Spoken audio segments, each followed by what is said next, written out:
anxiously waiting for news of Suharto's health. Even from his sickbed, the 86-year-old still seems to hold the country in his grip. I'm very sad. It hurts me to see him like this. Life was better under him. Everything was cheaper. Only a few are willing to say how scared they were under his rule. As a street seller, she says, I was often arrested under Suharto. Now I see him in this condition, I don't feel anything. If God wants to take him, just let him do it. But most poor people seem to remember the Suharto era as a time of stability, when life was better.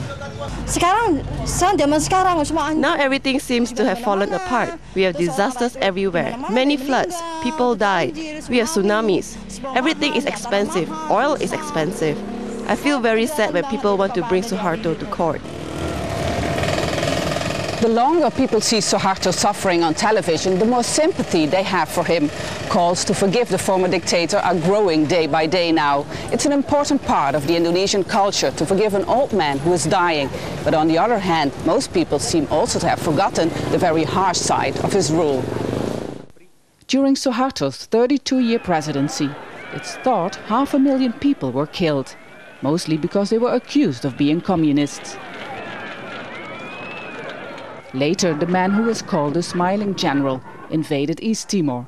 In 24 years of occupation, nearly 200,000 people died.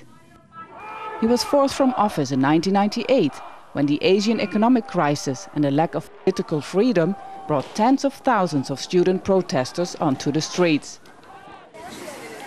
Now, 10 years later, the students have somewhat softened their opinion of him. I feel sorry for him. He used to be our president. He had a good thing too, but also wrongdoings. For his mistake, I still think he should have been brought to court. Suharto has been fighting for his life for 10 days now. Many people in Indonesia believe he might have supernatural powers. They think it's the only reason the ailing former leader is still alive. Vaessen, Jazeera, Jakarta.